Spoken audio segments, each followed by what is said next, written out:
My fiancé said he was visiting his sick sister. I drove there and found him proposing to my best friend. 2 months before my own wedding, I drove 40 minutes across London on a wet Thursday evening because I couldn't shake the feeling that something about my fiancé's voice on the phone had been slightly wrong. My name is Charlotte Bennett, though everyone except my mother has always called me Lottie, and at 29 I had done what I imagined, at the time, was everything right. A stable job in publishing. A flat I actually owned, jointly, with the man I was 2 months away from marrying. A wedding planned down to the seating chart, the flowers, the string quartet that would play us down the aisle of a small stone church in the Cotswolds where his family had been married for 3 generations. Edward Sinclair had proposed on a beach in Cornwall 18 months earlier, on one knee, in the rain, in front of a small crowd of strangers who had clapped and cheered, and I had said yes so quickly the words tumbled over each other. That Thursday, he'd rung me at 6:30 to say he wouldn't be home for dinner. Claire's had a bad turn, he said, meaning his younger sister, who had struggled with her health on and off since university, some complicated business with her kidneys that none of us discussed in much detail because it upset him too much to talk about it. I'm heading over to sit with her. Might be a late one. It should have been an entirely ordinary evening. I should have ordered a takeaway, watched something forgettable on the television, and thought nothing more of it. What actually happened was that I sat on our sofa for perhaps 20 minutes, turning the conversation over in my mind, unable to locate exactly what had unsettled me about it, until I finally understood. There had been noise behind him on the phone. Music. Laughter. The particular, unmistakable clatter of a busy restaurant, not the quiet, careful hush of a hospital corridor or a sick room. I told myself I was being paranoid. I told myself, several times, out loud, in my empty flat, that I was inventing a mystery out of background noise, that Claire's flat was above a busy street and perhaps the window had simply been open. And then, because some quieter, more honest part of me refused to be talked down, I put on my coat and drove to Claire's flat in Peckham myself, telling myself I would simply drop off some soup, be a supportive future sister-in-law, put my mind entirely at rest.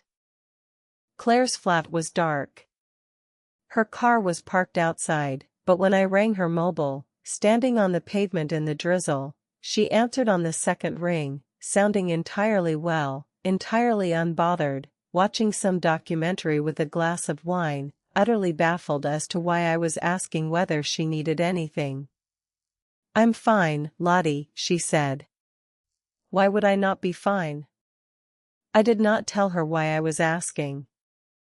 I got back in my car, and I sat there for a long moment in the rain, and I understood, with a coldness that settled somewhere beneath my ribs and never fully left, that my fiancé had lied to me, deliberately and specifically, about exactly where he was that evening.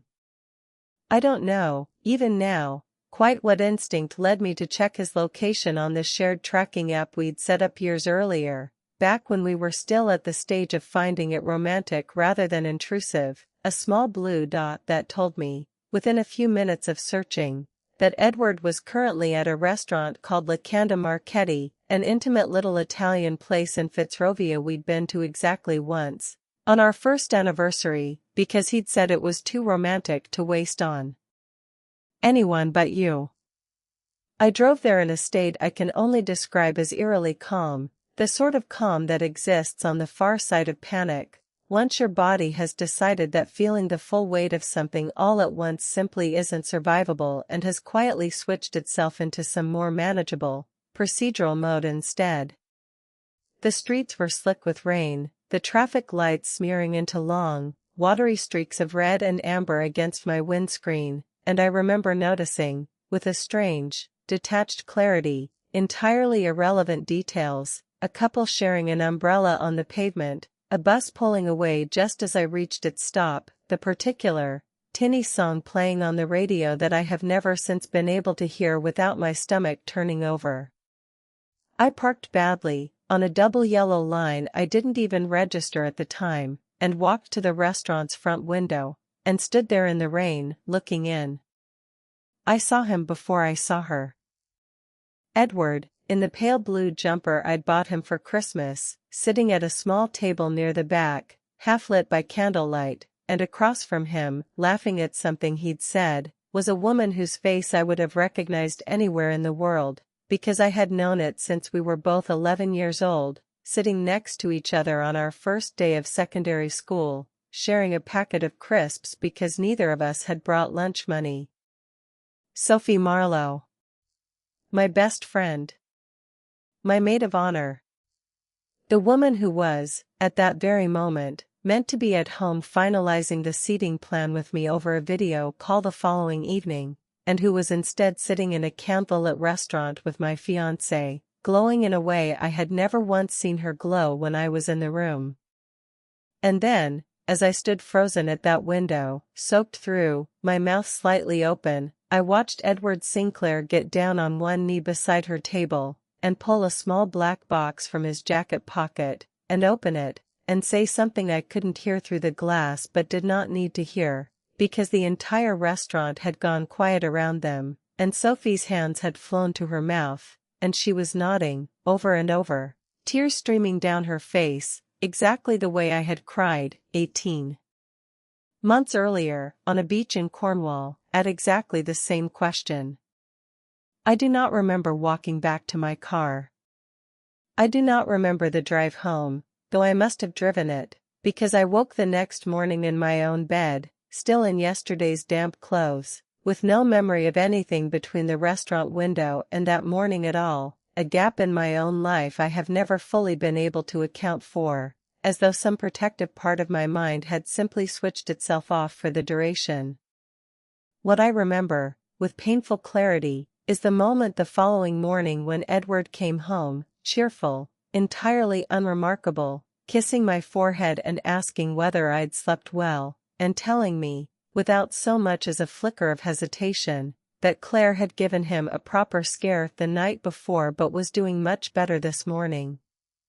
I stood in our kitchen, watching him make coffee in the mug I'd given him for his last birthday, and I understood, with a clarity that frightened me slightly, that I had a choice to make. I could confront him then and there, screaming, throwing something, ending this in the way every instinct in my body was telling me to end it. Or I could do something else entirely, something colder, something that would require rather more from me than a single, satisfying explosion of fury, but which some quiet, calculating part of me had already begun to construct, standing at that restaurant window, before I'd even fully processed what I was looking at. I chose the second option. I smiled at Edward across the kitchen, and asked how Claire was feeling, and let him lie to me a second time in the same breath as the first, and I did not, for one single moment over the following 2 months, let him see so much as a flicker of what I now knew. I did not tell anyone, that first week, what I had seen.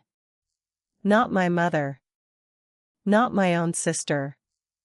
Not a single soul who might, out of love or outrage, have unraveled my careful, quiet plan before it had even properly begun.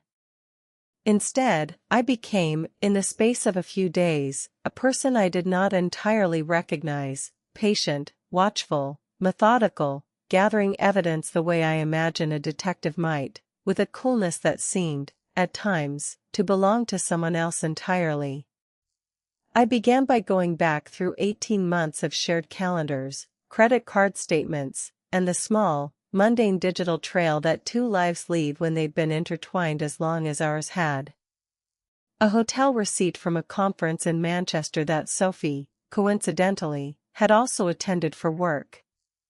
A series of restaurant bookings under Edward's name at places I'd never been taken to, on evenings he'd told me he was working late. A gap of nearly 3 hours, one Saturday 4 months earlier, when he'd said he was at the gym, and his location data, which I had never once thought to check before that terrible Thursday, placed him instead at Sophie's flat in Clapham. The longer I looked, the more it unraveled, not a single moment of weakness, not some recent, sudden betrayal born of proximity and opportunity, but something that had, by my careful reconstruction, been going on for the better part of a year. A year in which Sophie had sat across from me at countless dinners, had helped me choose my wedding dress, had cried, actually cried, real tears, or tears I had believed were real, when I asked her to be my maid of honor. A year in which Edward had proposed to me on a beach in Cornwall, had planned a wedding with me down to the smallest detail, had said, more times than I could count, that he couldn't wait to spend the rest of his life with me. I found small, damning details everywhere I looked, once I knew to look for them.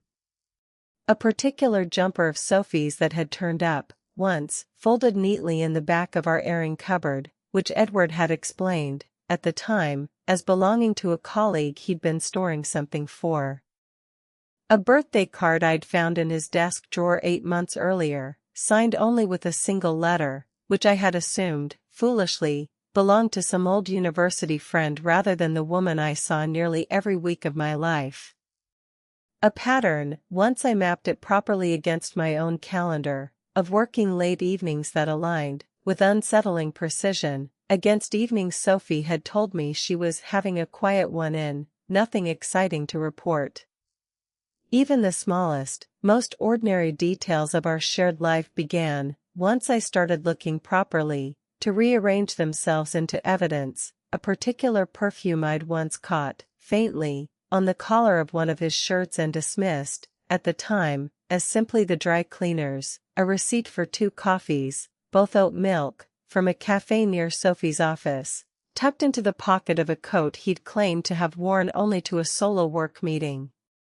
I found, eventually, on an old laptop of Sophie's that I still had access to from a work project we'd once shared, a folder of messages between them going back 19 months, which meant it had begun 3 months before Edward had even proposed to me on that beach, which meant that the entire engagement, the entire 18 months I had spent believing myself to be building a life with this man, had been conducted alongside a second, secret life running in perfect parallel.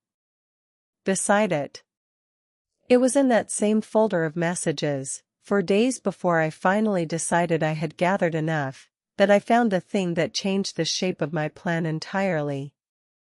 I had assumed, until that point, that what I was uncovering was simply an affair, devastating, certainly, a betrayal of the deepest kind, but a familiar sort of story, the sort that ends, however painfully, in a broken engagement and 2 ruined friendships and, eventually, some kind of moving on. What I found instead, buried in a message thread from 6 weeks earlier, was something considerably stranger, and considerably worse. Once we're married, Edward had written to Sophie, the trust releases everything. Grandfather's solicitor confirmed it this morning. The whole estate passes to me the moment I'm legally wed, doesn't matter to whom, just that I am. Lottie doesn't need to know any of that. She thinks I love the wedding planning. God help me, I do rather enjoy watching her fuss over flowers, knowing none of it actually matters to what happens after. I read that message perhaps a dozen times before its full shape settled properly into me.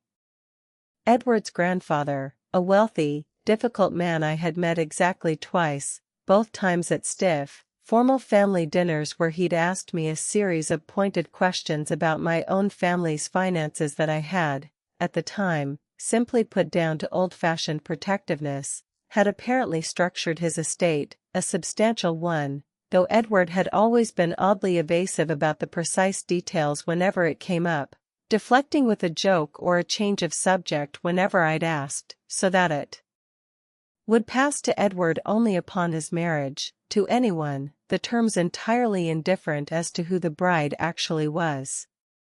Edward had proposed to me, I now understood with a nausea I can still summon by simply remembering that message, not for love, but because I was convenient, because our families moved in the same circles, because I had said yes quickly and asked few difficult questions, because marrying me would unlock an inheritance he had apparently been counting on for years, all while conducting an entirely separate, entirely real relationship with the woman he actually loved, planning, it seemed, to divorce me quietly once the money was safely his, and marry Sophie properly, for real, once the inconvenient business of me was finished.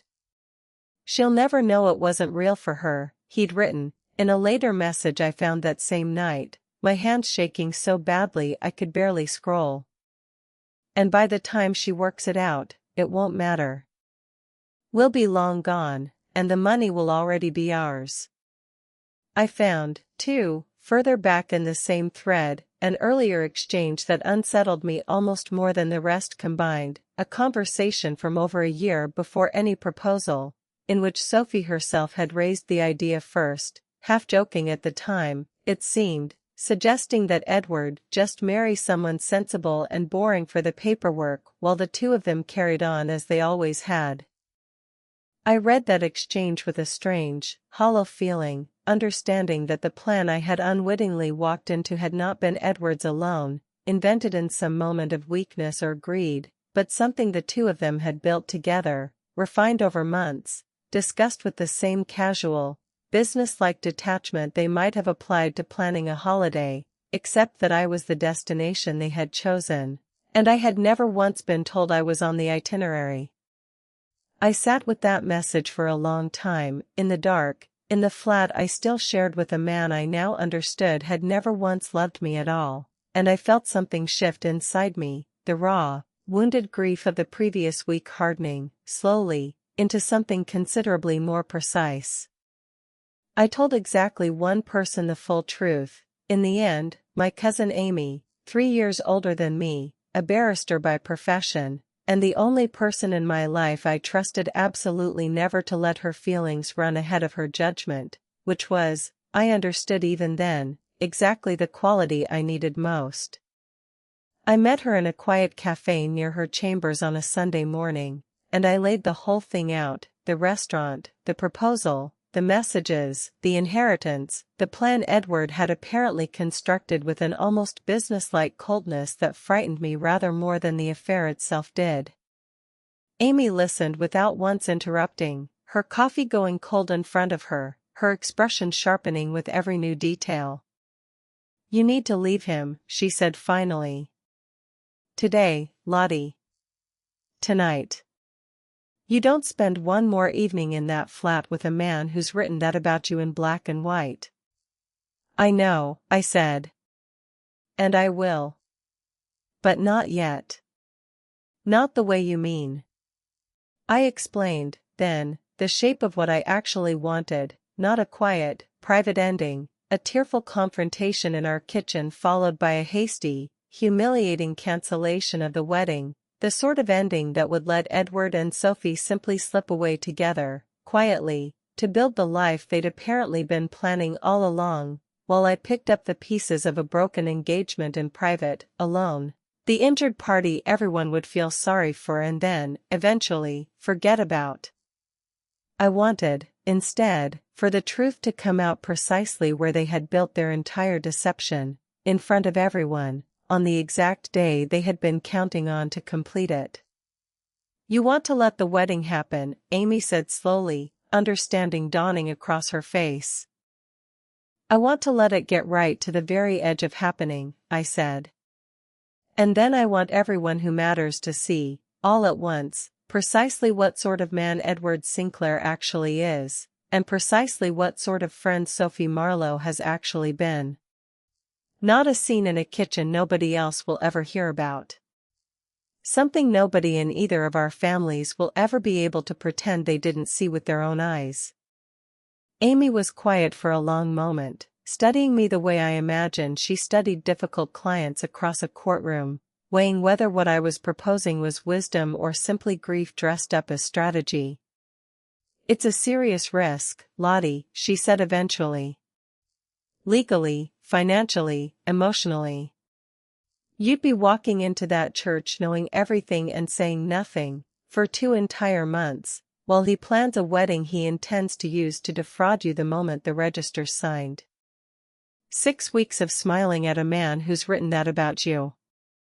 6 weeks of laughing at Sophie's jokes, of letting her adjust your veil, of pretending none of it has happened.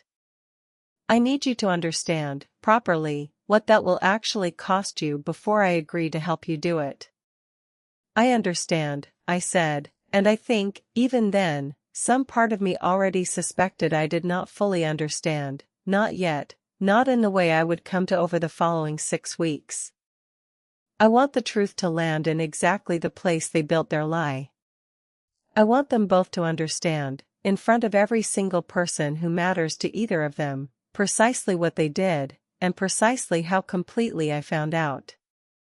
Amy finished her cold coffee in a single, decisive swallow, and reached for her phone. Then you're going to need rather more than just me, she said. But I know exactly where to start. Over the following 6 weeks, with Amy's careful, professional guidance, I assembled what she called, half-jokingly, the file, a comprehensive, methodically organized body of evidence documenting exactly what Edward and Sophie had done, and exactly why, gathered with a thoroughness that would, Amy assured me, withstand any attempt either of them might later make to dismiss it as jealous fabrication.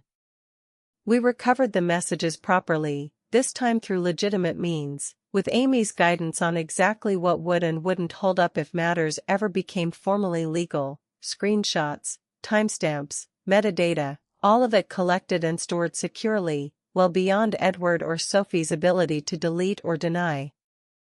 We tracked down a solicitor at the firm handling Edward's grandfather's estate, a contact of Amy's from her pupillage years, who confirmed, off the record but unambiguously, the precise terms of the trust Edward had referenced in his messages, that the inheritance was indeed structured to release upon marriage, to any spouse, with no further conditions attached.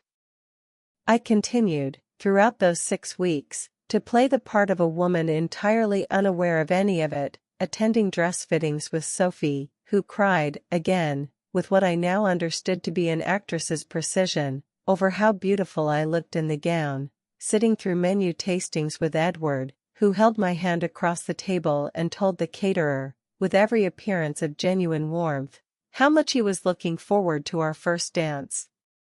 I have never, before or since, worked so hard at anything as I worked at maintaining that performance, smiling through dinners with a man I now understood had never loved me, listening to my best friend describe, with apparent excitement, some entirely fabricated detail of her own single life, all the while knowing she had a wedding of her own being secretly planned for the moment mine collapsed. The hardest part, by far, was my own family, my mother, who wept happily over table linens, entirely unaware that her daughter was quietly assembling a legal case against the man she believed to be her future son-in-law. I told her nothing, not because I doubted her love, but because I understood, with a clarity that still surprises me when I think back on it, that grief and outrage shared too early would only give Edward and Sophie time to sense something was wrong, time enough to change course, to delay, to disappear together before the truth could land exactly where I needed it to. I want to be honest about something I have never quite managed to explain properly, even to Amy, even to Claire, even to the small handful of people who eventually came to know the full shape of what those 6 weeks cost me. Performing happiness, day after day, while carrying that particular weight of knowledge, is not simply difficult. It is a kind of quiet, humiliative violence you do to yourself, 100 small betrayals of your own grief, repeated so often that you begin to lose track of where the performance ends and something more permanently damaged begins. I remember one evening in particular, perhaps 3 weeks in, when Edward came home with flowers, an ordinary Tuesday, no occasion at all, simply, he said, because he'd been thinking of me at work and wanted to see me smile. I took the flowers. I smiled. I thanked him, and let him kiss my forehead, and asked how his day had been, and all the while some part of me stood slightly outside my own body, watching this performance with a kind of detached, exhausted horror, wondering how a man capable of writing what he'd written about me in those messages could still, apparently without any apparent strain, bring himself to buy me flowers on an ordinary Tuesday for no reason at all. I began seeing a counselor during those weeks, on Amy's insistence, a quiet, unflappable woman named Dr. Okafor who never once told me my plan was wrong, though she was, I think, the only person who properly understood how much it was costing me to carry it out. "You're allowed to grieve this now," she told me, in our third session, even while you're still living inside it. The wedding day you're planning towards isn't the moment the grief begins. It's simply the moment it becomes visible to everyone else. I did not fully understand what she meant until much later, but I have thought of that sentence often since, the strange, private grief of losing a relationship you are still, outwardly, in the middle of building, day after day, smile after smile, for an audience that does not yet know there is anything at all to grieve.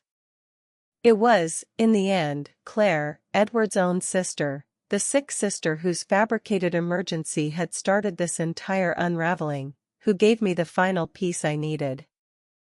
I visited her, 6 weeks before the wedding, under the pretense of discussing seating arrangements for the top table, and found myself, halfway through a cup of tea in her small Peckham flat, unable to maintain the performance any longer. I told her everything, not out of some strategic calculation, but simply because I found, sitting across from a woman who had unknowingly provided her brother's alibi for over a year, that I could not bring myself to keep deceiving her too, whatever the cost to my carefully constructed plan.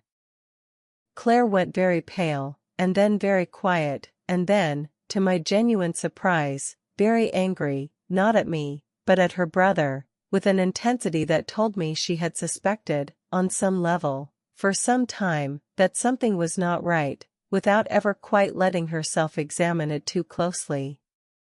"He's used me as his alibi for over a year," she said, her hands shaking around her mug. "Every single time, Lottie.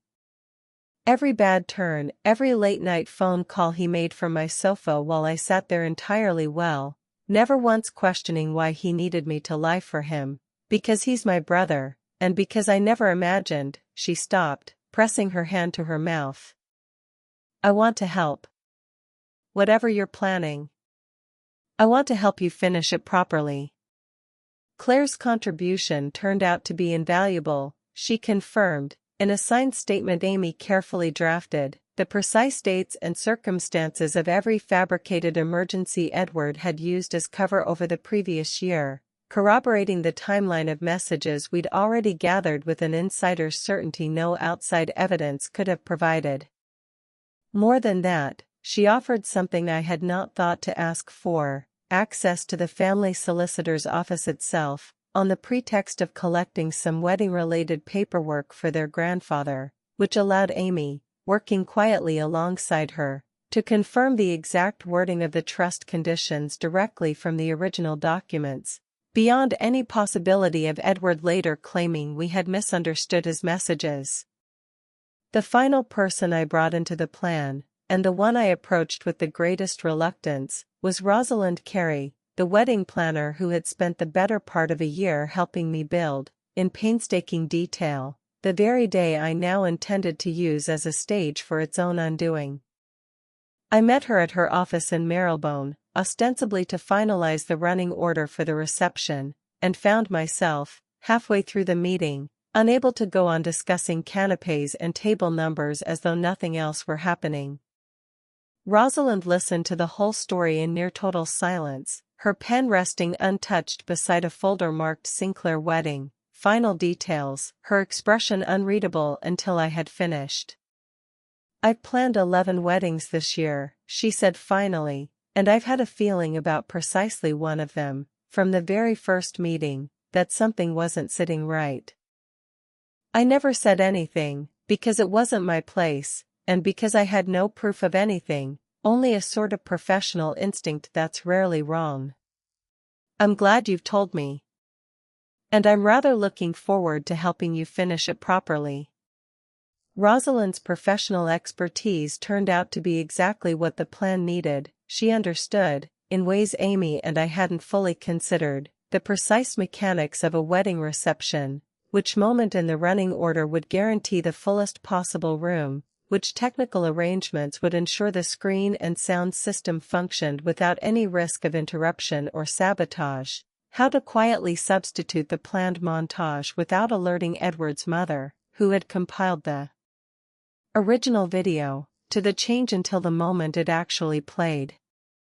She rehearsed the timing with me twice, in her own office, running through the sequence of the footage with the same careful attention she might have given to the timing of a first dance, testing which images should linger longest on screen and which should flash past quickly enough to build momentum rather than allow the room time to look away, and I understood, watching her work, that I had found, quite by accident, exactly the sort of ally this plan required, someone who could bring precision and professionalism to something that might otherwise have collapsed into pure, unmanageable emotion.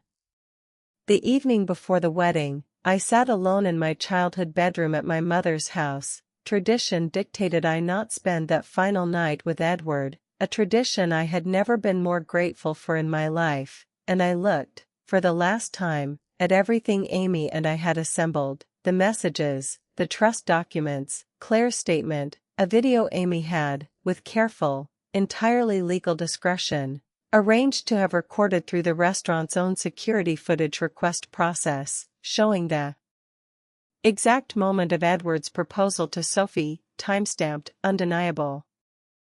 I had decided, weeks earlier, precisely how the following day would unfold, working it through with Amy so many times that I could recite the sequence in my sleep. Not a scene during the vows themselves, too cruel, Amy had argued, to the guests, to my own family, who deserved to witness something considered rather than chaotic. Instead, we had arranged, through the wedding planner, Rosalind, whom I had also, in the final fortnight, brought carefully into the plan, for a short film to be shown during the reception, in the slot originally reserved for a montage of childhood photographs of Edward and me that his mother had lovingly compiled, a slot Rosalind had quietly, professionally, arranged to replace.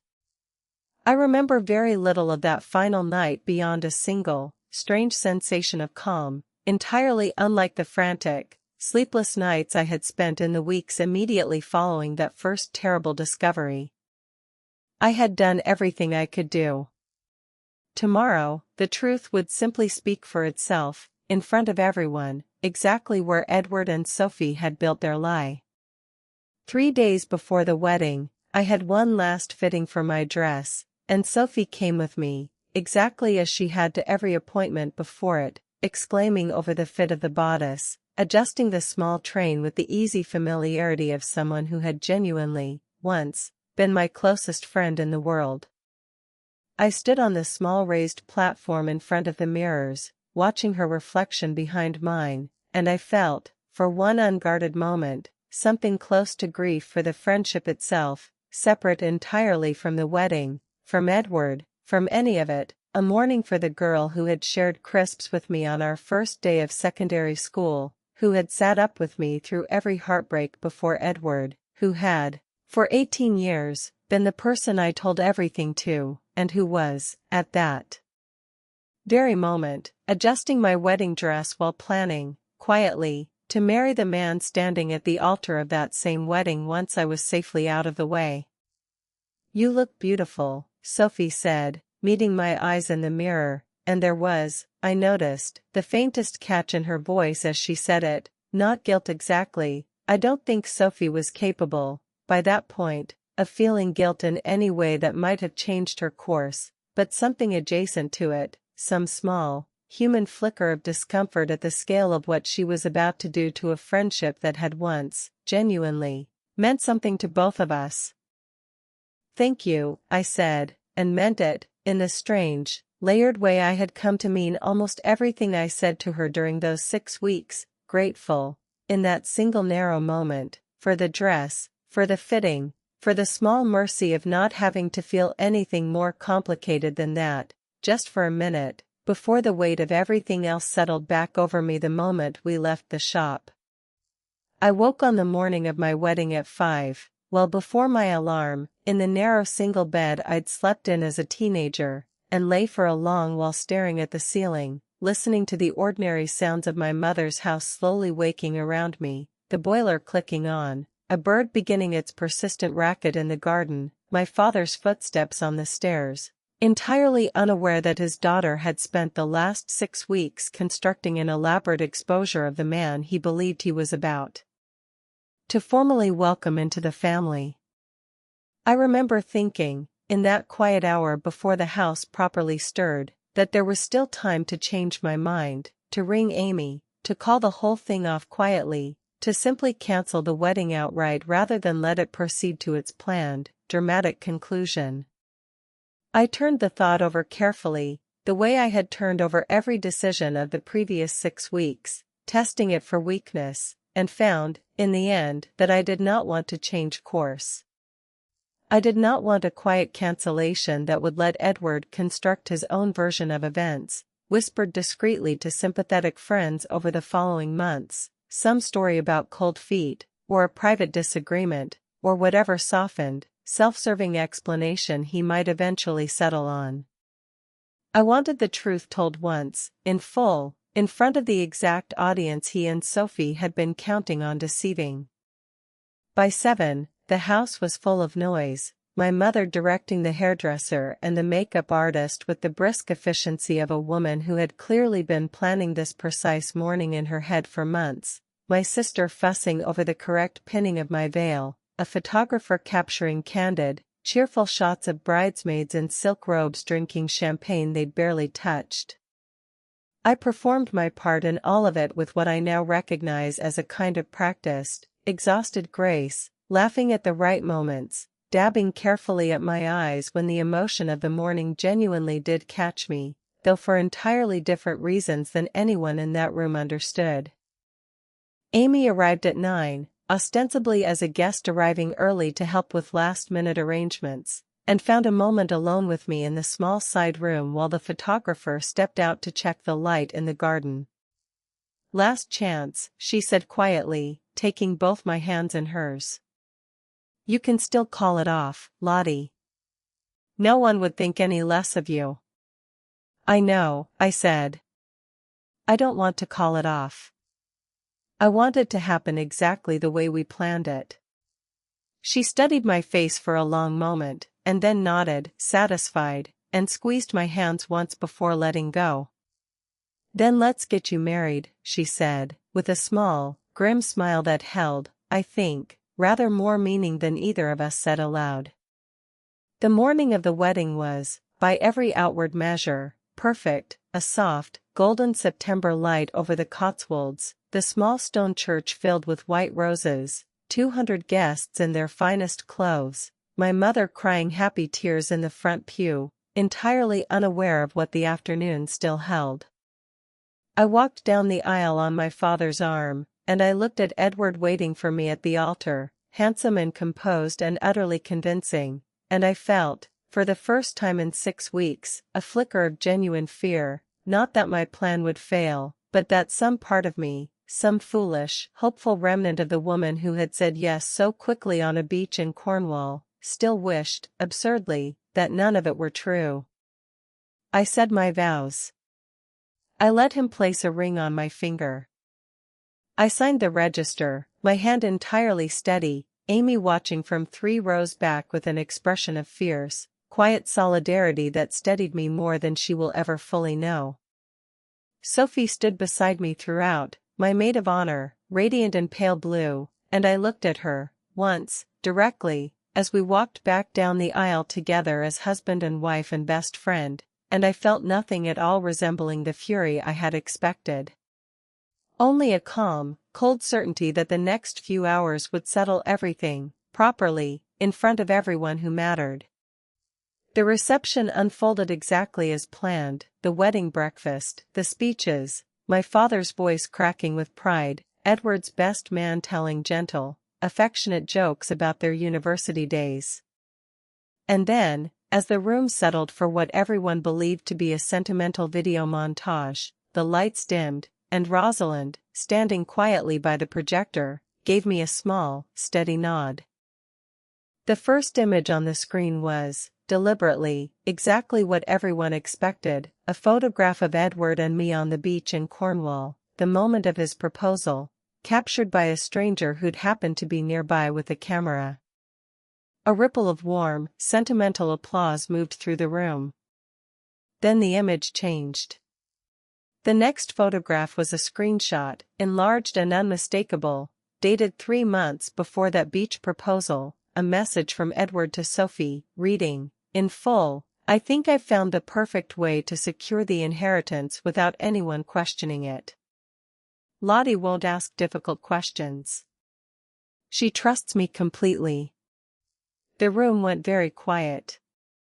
I watched, from my seat beside an increasingly pale Edward, as confusion rippled outward through 200 faces, guests glancing at each other, at the screen, at me, uncertain whether they were witnessing some strange technical error or something else entirely. The screen changed again. And again. Message after message, time-stamped and undeniable, laid out in the careful, methodical order Amy and I had constructed over 6 painstaking weeks. There was the message about the trust conditions in full, the exact clause his grandfather's solicitor had confirmed, that the estate would release upon marriage, to any spouse, no further conditions attached. There was a message, dated barely a fortnight before our engagement party, in which Edward had written to Sophie, "Just have to get through the next 18 months. Once it's done, once the money's clear, we'll sort everything properly. I promise you, none of this changes anything between us." There was a photograph Sophie herself had apparently sent him, taken in a changing room somewhere, captioned with a joke about which of the bridesmaids' dresses she preferred, a detail so casually, thoughtlessly cruel that I heard someone near the front of the room actually gasp aloud upon reading it. Claire, who stood up from her own seat at that moment, visibly shaking, confirmed, loudly enough for the whole room to hear, that every single one of those emergencies had been fabricated, that she had unknowingly lied to me on her brother's behalf for over a year. And finally, the restaurant footage played, silent but unmistakable, showing Edward Sinclair on one knee before Sophie Marlowe in a candlelit restaurant in Fitzrovia, a small black box open in his hand, 19 months into an affair that had run in perfect, secret parallel beside our entire engagement. I have never, before or since, witnessed a silence quite like the one that filled that room in the seconds after the footage ended and the lights came back up. 200 people, frozen mid-reaction, looking between the screen, and Edward, whose face had drained of every trace of color, and Sophie, who had begun, quietly and then not quietly at all, to cry, not, I understood even then, tears of remorse, but tears of a woman watching her own carefully constructed future collapse in real time, in front of every single person whose good opinion she had ever cared about. I watched the reactions ripple outward across the room in stages, the way news of this scale always seems to travel through a crowd, first the immediate, disbelieving stillness, then the low murmur of 200 people turning to their neighbors to confirm they had genuinely seen what they thought they'd seen, then, gradually, the individual faces beginning to separate themselves from the general blur of shock. Edward's university friends, seated near the back, exchanging looks of dawning, horrified comprehension. An elderly aunt of mine, 3 tables from the front, pressing a hand to her chest as though the news had struck her physically. Rosalind, standing perfectly composed by the projector, her professional stillness the only thing in that entire room that hadn't visibly shifted, watching the plan she'd helped engineer unfold exactly as rehearsed. My mother was the first to move, rising from her seat with a look on her face I had never seen before, somewhere between fury and heartbreak, crossing the room towards me with her arms already outstretched. Edward's own mother, I noticed, did not move at all, sitting rigid in her seat, staring at her son with an expression of dawning, horrified comprehension. Edward turned to me, his voice low, urgent, entirely unlike the composed man who had stood beside me at the altar not 2 hours before. Lottie, whatever you think you've seen, I can explain. You don't need to explain anything, I said, and I was surprised, myself, by how steady my own voice sounded, how entirely calm, after 6 weeks of carefully controlled fury finally, quietly, released. Everyone in this room has already seen exactly what there is to explain. That was rather the point. I stood, then, and addressed the room properly, for the first and only time that day, not shouting, not weeping, simply speaking clearly enough to be heard in every corner of that silent hall. I want to thank you all for coming today, I said. I'm sorry the celebration turned out rather differently than any of us expected. I'm not sorry, however, that you were all here to see the truth, rather than reading about it afterwards in whatever version Edward and Sophie might eventually have decided to tell you. This marriage is not going to continue. I'll be seeing my own solicitor first thing Monday morning, and I understand the annulment process, under these particular circumstances, tends to move rather more quickly than people generally expect. The wedding, as a wedding, effectively ended in that moment, though the practical unraveling took considerably longer. I left the venue that same evening with Amy, and my mother, and Claire, who had, in the space of a single afternoon, transformed from an unwitting accomplice in her brother's deception into perhaps the fiercest ally I had in the entire building, refusing, pointedly and loudly, to speak to Edward for the rest of the evening. My father, who had walked me down the aisle that same morning with such visible pride, spent the drive home almost entirely silent, gripping the steering wheel with a tightness I had never seen from him before, and it was only once we were home, once my mother had gone up to run me a bath and Amy had gone to fetch us all something resembling dinner, that he finally spoke. I keep thinking, he said, staring at his own hands, about walking you down that aisle this morning, so proud I could barely get the words out when the vicar asked who gives this woman. I keep thinking about handing you over to him, Lottie, with my own hands, believing I was giving you to someone who deserved you. He looked up at me then, his eyes wet in a way I had only ever seen once before, at his own mother's funeral. I'm sorry I didn't see it. I'm sorry I ever liked him at all. You couldn't have seen it, Dad, I told him, and meant it. He worked very hard, for a very long time, to make sure none of us could. Edward's own parents, I later learned through Claire, took considerably longer to fully absorb what their son had done. His father, in particular, apparently spent the following fortnight in a state of near total denial, insisting to anyone who would listen that there must be some innocent explanation, some misunderstanding that would eventually clear his son's name, until Claire finally sat him down with the full file, every message, every date, every piece of evidence Amy and I had assembled. And watched, she told me afterwards, as that last thread of denial finally, completely, gave way. His mother, by contrast, rang me herself, a fortnight after the wedding, in tears, apologizing for a son she had clearly loved but no longer felt she recognized, and though I could not, at the time, quite bring myself to offer her much comfort, I have thought since that her call was, in its own way, one of the more honest reactions to the whole affair, a woman willing to look plainly at what her child had done, rather than looking away from it.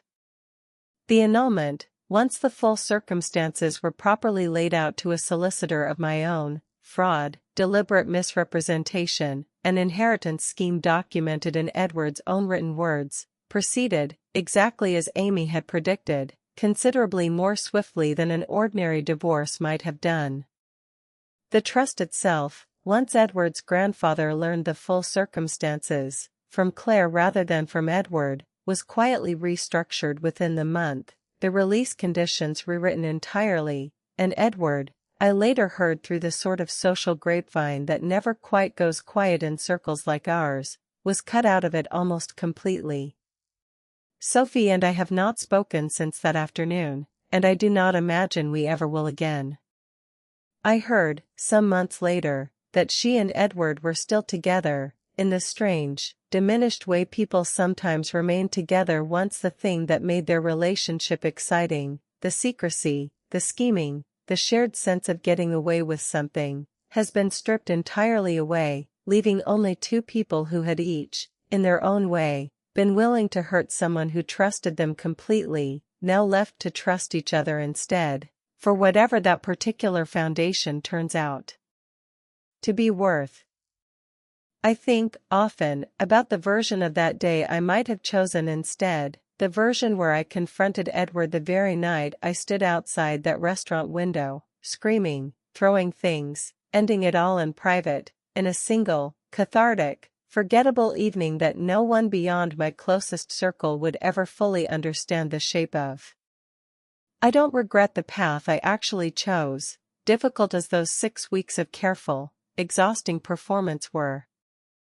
There is a particular kind of clarity that comes from watching the truth land exactly where a lie was built to hide it, from watching 200 people understand, all at once, precisely what sort of people Edward Sinclair and Sophie Marlowe had chosen to become, rather than hearing some softened, second-hand version filtered through months of gossip and speculation. I did not do it for revenge, though I understand entirely why it might look that way from the outside. I did it because I refused to let either of them write the story of what happened to me.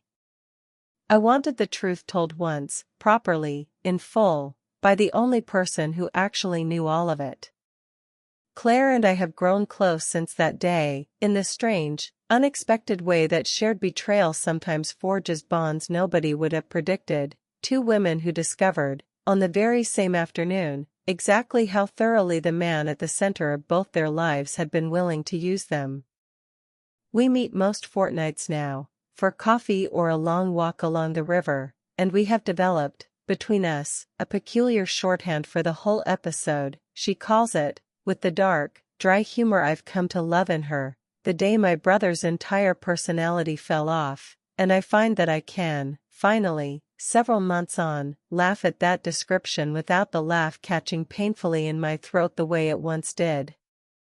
Amy still, occasionally, brings up the file at family gatherings with a kind of professional pride I find both alarming and rather touching, as though it remains, for her, one of the finer pieces of amateur legal work she's ever assisted with, and I suspect, privately, that some junior colleague of hers has heard the whole story recounted, in careful anonymized detail, as a teaching example of thorough evidence gathering.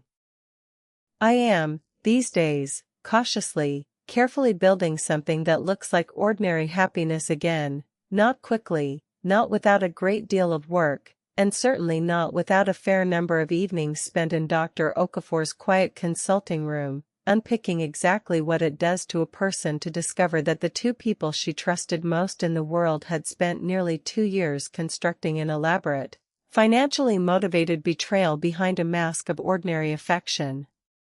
There have been harder days than I expected. Months after the wedding itself, a wave of grief that arrived, unexpectedly, on what would have been our first anniversary, for a marriage that had never really existed at all, a strange, complicated grief for Sophie specifically, separate from Edward entirely, the particular mourning of losing a friendship that had genuinely, for 18 years, meant something to me, even if the final chapter of it turned out to be built entirely on deception. I still find myself, on certain ordinary afternoons, reaching for my phone to share some small, unremarkable piece of news with her out of 18 years of habit, before remembering, all over again, exactly why I no longer can.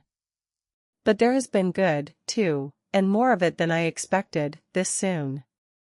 My father and I have grown closer than we'd been since I was a teenager, meeting most Sunday afternoons now for a proper lunch, the two of us slowly rebuilding something that Edward's presence had, without my ever quite noticing, gradually crowded out.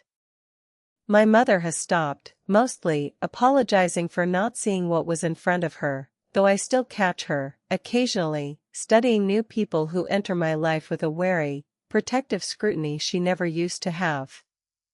And I have found, to my own considerable surprise, that I am no longer quite so frightened as I once might have been of the idea of trusting someone again, not because the wound has fully healed. I don't think wounds of that particular size ever fully do, but because I know now, with a certainty I did not have before that Thursday evening, exactly what I am capable of when the people I love turn out not to deserve it. I know I can survive discovering the worst. I know I can plan, and wait, and hold my own grief steady for 6 entire weeks without letting it show.